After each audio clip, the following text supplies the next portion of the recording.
त्रिपुरांतकारी भानु शशी भूमि सुत बुधश्च गुरुश्च शुक्र शनि राहु केतव कुर्वन्तु सर्वे मम सुप्रभातम। श्री गुरुदेव दत्त श्री स्वामी समर्थ सुप्रभात मंडळी। अध्यात्म कलियुगातल्या चॅनलवरती मी वैदिक ज्योतिषी गणेश शास्त्री शुक्ल आपल्या सर्वांचे स्वागत करतो। साप्ताहिक राशी भविष्याला आपण सुरुवात करणार आहोत, जे आहे 16 सप्टेंबर ते 22 सप्टेंबर 2024। मित्रांनो, आपण भरभरून प्रेम देत आहात, प्रेम करत आहात, चॅनल सबस्क्राइब करत आहात। तुम्ही जास्तीत जास्त लोकांपर्यंत शेअर करा, कारण जर ह्याच्यात वाढ झाली तरच मला प्रोत्साहन येईल की आपण करावं। जास्तीत जास्त लोक बघतायत, कारण आपल्याला हवं तसं अजूनपर्यंत सबस्क्रायबर वाढलेले नाहीयेत आणि त्यामुळे लाईकही किंवा शेअर सुद्धा वाढलेले नाहीयेत। त्यामुळे जास्तीत जास्त आपण एक व्हिडिओ बघून झाल्यानंतर चांगल्या लोकांपर्यंत, ज्यांना गरज असेल त्यांच्यापर्यंत हा व्हिडिओ शेअर करण्याचा प्रयत्न करा मित्रांनो, मला सुद्धा आनंद होईल। चला तर सुरू करूया साप्ताहिक राशी भविष्य। 16 ते 22 सप्टेंबर 2024 साप्ताहिक राशी भविष्य मकर राशी। ग्रहमान उत्तम आहेत, ग्रहांची उत्तम साथ आहे, परंतु आपल्याला आपला आळस झटकून काम करण्याची खूप गरज आहे। चांगल्या गोष्टी ऑफर आपल्याला चालून येत आहेत, नोकरीबद्दलचे, व्यवसायाबद्दलचे, व्यवसाय वृद्धीसाठी, कामात वृद्धीसाठी, परंतु प्रत्येक वेळी आपला आळसच आपल्याला नडत आहे हे आपल्याला माहिती असून सुद्धा आपण त्याकडे लक्ष देत नाही आहात। पण सतत जर असंच काय असतं, देव एकदा देऊन पाहतो, दोनदा किंवा तीनदा देऊन पाहतो, पण सतत देऊन जर त्या गोष्टीची आपल्याला किंमत नसेल किंवा त्याचं महत्व कळत नसेल तर ती गोष्ट किंवा ती व्यक्ती आपल्या आयुष्यातून कायमस्वरूपी लांब जाऊ शकते।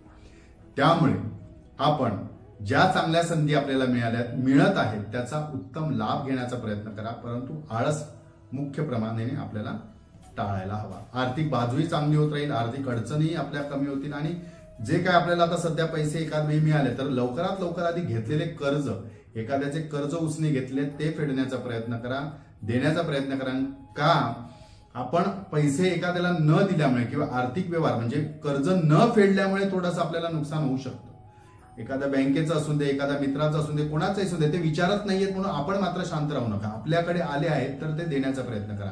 अशा काही कर्ज प्रकरणातून कदाचित आपल्याला नुकसान होऊ शकतं किंवा मानसिक त्रास भोगावा लागू शकतो, किंवा चुकून जर ते व्यक्ती काही बोलले तर त्याचा आपल्या मनावरती मोठा परिणाम होऊ शकतो। पैसे जर आले आपल्याकडे तर ते देण्याचा, कर्ज फेडण्यासाठी शक्यतो या सप्ताहामध्ये जास्तीत जास्त प्रयत्न करा। आरोग्याची सुद्धा काळजी घ्या, संधी चांगली मिळत आहे त्याचाही लाभ घ्या, आळसपणा टाळा।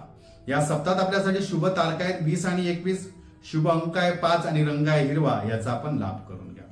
मित्रांनो, या सप्ताहात आपल्याला उपाययोजना करायची ती अशी, तर 17 तारखेला मंगळवारीची अनंत चतुर्दशी आलेली आहे। त्या अनंत चतुर्थीच्या दिवशी आपण शेषशाही विष्णू, म्हणजे ज्या ठिकाणी विष्णूही आहे आणि सर्पही आहे, अशा ठिकाणी जाऊन घेऊन आपण त्यांची पूजा करण्याचा प्रयत्न करा किंवा अभिषेक करण्याचा प्रयत्न करा, किंवा विष्णू संबंधित, शेषशाही विष्णू संबंधित ज्या काही उपचार आहेत, जे काही पूजा अर्चा आहेत त्या करण्याचा प्रयत्न करा। त्याचबरोबर जर जमत असेल तर व्यंकटेश स्तोत्राचं पठण करण्याचा मुद्दाम प्रयत्न करा, कारण या अनंत व्रताला अनन्यसाधारण महत्व आहे।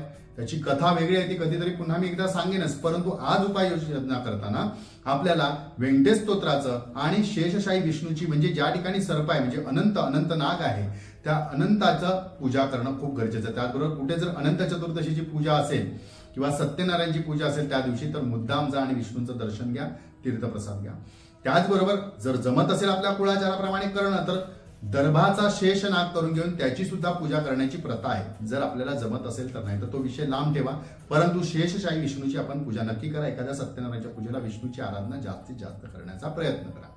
त्याचबरोबर दुसरी उपाययोजना आहे मित्रांनो की 18 तारखेनंतर महालय सुरू होणार आहे, पितृपक्ष सुरू होणार आहे। तर पितृपक्षाच्या प्रतिपदेपासून अमावास्यापर्यंत रोज गोग्रास म्हणजे गाईला इकडनं पान आणि वर कावळ्यासाठी काहीतरी अन्नाचा भाग थोडासा ठेवा। यामुळे पितृदोषातून आपली मुक्ती होऊ शकते। जर जमत असेल तर तर्पण नक्की करा, पितरांच्या नावाने तिलोदक अर्पण करा। जर आपल्या कुलाचाराप्रमाणे जर महालय असेल तर त्या महालयाच्या वेळी जे गुरुजी येत असतील किंवा आपल्याकडे जे दाम्पत्य जेवणाला येणार असेल त्यांना एक वस्त्र, दोघांना, यांना एखादं वस्त्र, स्त्री असेल तर त्यांना साडी आणि पुरुष असेल तर त्यांना 2 वस्त्र, शर्ट पीस म्हणा, पॅन्ट पीस म्हणा, एक त्याच्याबरोबर उपवस्त्र म्हणा, धोतर म्हणा, असं काहीतरी देण्याचं वस्त्रदान नक्की तुम्ही आपल्या राशीप्रमाणे या सप्ताहात नक्की करा, याचा लाभ होईल।